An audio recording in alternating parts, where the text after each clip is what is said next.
Clemson University defensive back Nate Wiggins, the 6'1", 173-pound, 30.5-inch arm reach speedster with that 4.28 40.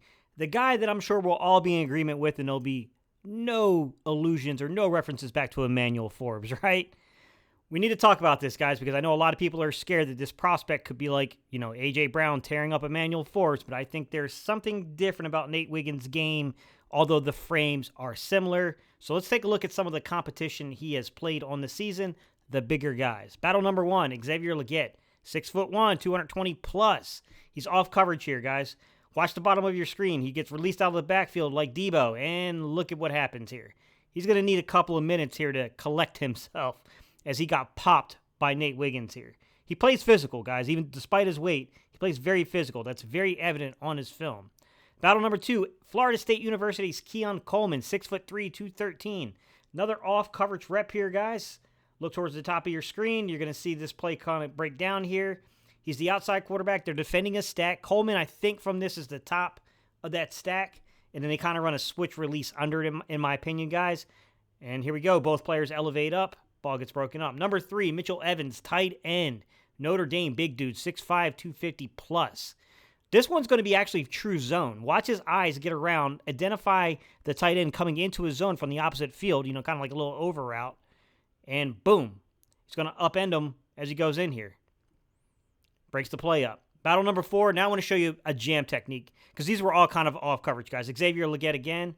Now we're going to show a little bit of man-to-man here. He's going to get a jam on him right here. Boom.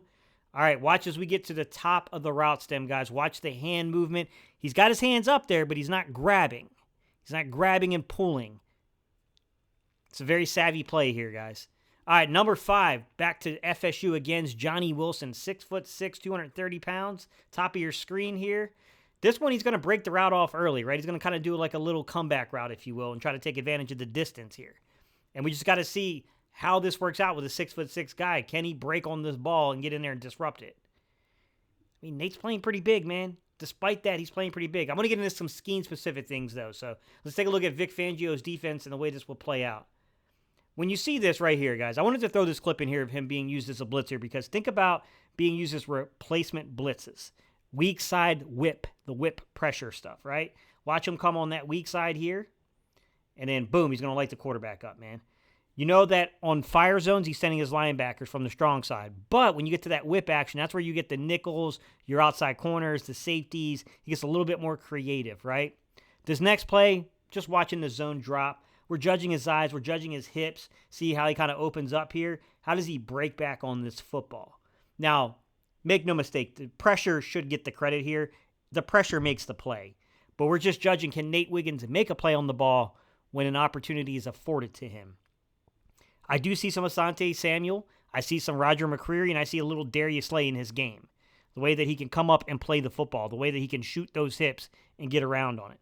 I'm going to give you a better angle of Nate Wiggins driving on this ball, because I don't think that was the greatest angle. So watch this. Now here he comes. He's going to shoot this ball. Oh, it's misplaced. It's all over. If you misplace the ball on a guy like this, I do think he's got some experience here. All right, Devontae Walker, UNC. This is an explosive player. He's off coverage on him a little bit. We're going to watch him break on this football. So in this area, they're trying to, we saw this before with the Eagles, guys, where they played it off coverage. If you guys remember back in 2021, the way the Chargers were just throwing at the sticks and getting first down after first down because we were playing 8 yards off. So what we're looking at here, guys, is Meg, man, everywhere you go, mod, man on deep, cover 1, cover 0. When you're in a man situation, can this player live up to the expectation? Top of your screen, Keon Coleman. This is a 6'3", 213-pound receiver. Okay, here he comes. Can he play this one? He was off coverage. Can he keep playing on this guy? I'm sorry, that wasn't Keon Coleman. My bad, guys. He's stride for stride in the hip pocket of the wide receiver, and he's staying in phase. That was Duke. That wasn't Florida State. That's the important part, guys, is can you stay in phase? So now we're going to see an empty set aligned on the hashes to the strong side, kind of like a safety. Okay, now he's going to have to carry here with Montez again. Can he carry deep with a speed guy? So we got speed on speed. Can he show closing ability if someone gets on top of him? So if a player stacks him, does he overreact to it, right? Does he panic? Dude, you can see there's separation here. So we're looking for how does he recover? What does the recovery look like? All right, good job here. I'm going to give you a little bit of a better angle so that way you can kind of see, exactly like what happens as the camera pans away for a second. So this angle gives you what we were missing when when it panned away. You can see the receiver actually created that separation by pushing off a little bit. All right, so this is Jacoby George, 6 foot, 176-pound receiver from Miami, had over 800 yards receiving on the year. Another one of these guys that, you're judging, can he play with these speed guys? Quarterback is going to give his wide receiver a chance here. Watch Nate elevate on this football, guys. Nate's going to get up there and really stay in. Number one, look at this. In phase, hip pocket of the receiver. He's all over it. He is all over this play, guys. Now he's going to elevate, take care of the football, gets it away from the receiver. It's a very beautifully defended ball. Now we're looking at him being manned up on a 6'5", 215-pound Colby Young from Miami. All right, this is a mirror technique. All right, now you got to turn, you got to run, you got to flip those hips, and you got to stay in phase with a bigger physical receiver in man coverage. Okay, here we go. Here's that makeup play. Now, going through contact in the ground, can you separate the ball from the player? There we go. Thing of beauty, guys. A few things to discuss here in a little bit more depth when it comes to Nate Wiggins.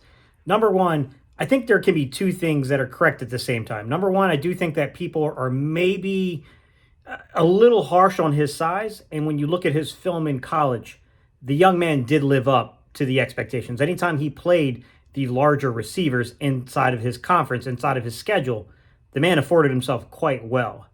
But in the same, in the same token, in the same way, I could also see the other side of the argument here to say, like, Steve, I like Xavier Legette. I think that dude's a really good day 2 pick.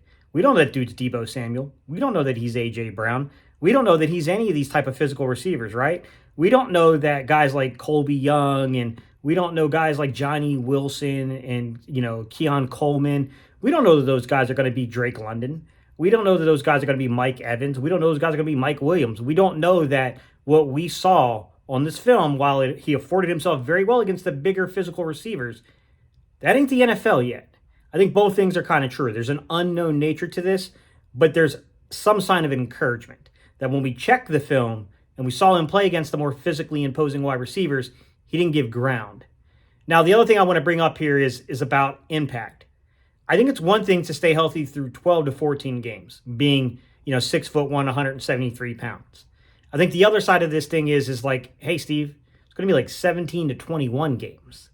Can he stay healthy for 17 to 21 games?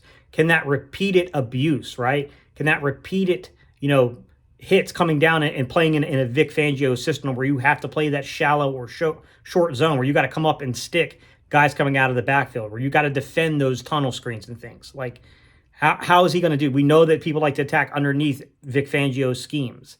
I think that's fair, guys. I think all those things are definitely fair questions. I don't know how the Eagles are going to essentially grade this. There's no way of knowing that being in the room, guys. What I will say is this. When you get back to like anything beyond the 20th pick, really anything beyond the top 12, 13 picks, you can nitpick the heck out of everything. There's always going to be something, right? We got one guy with a Jones fracture in his foot. We got another guy who broke his fibula. We got Nate Wiggins, who's undersized. Those are your 3 cornerbacks, right? Like, all of them have some kind of concern here. So there's no perfect candidate, in my opinion, right? You're going to have to take a risk somewhere. All right, y'all. Leave your comments down below. Let me know what you think. And I think the other thing we could add to this real fast is that I do think we are experiencing a league that's maybe going away from some of the boundary receivers, though, too. I do think that needs to be added. Because I'm really trying to think in my head the boundary receivers, the true big guys, right, that can play tall slot, can play on the short side of the field, right? So you think about your Mike Evans, you think about your Mike Williams, who's got a lot of speed, right? You think about your Drake London, you think about your, Deebo Samuels, you think about your A.J. Browns. I'm trying to think in my head, like, who else is left? I don't know that there's that many anymore. I love boundary receivers. I think it makes the offense smoother. I think every offense needs an Alshon type. You need a guy that can go convert on third down and can make contested catches.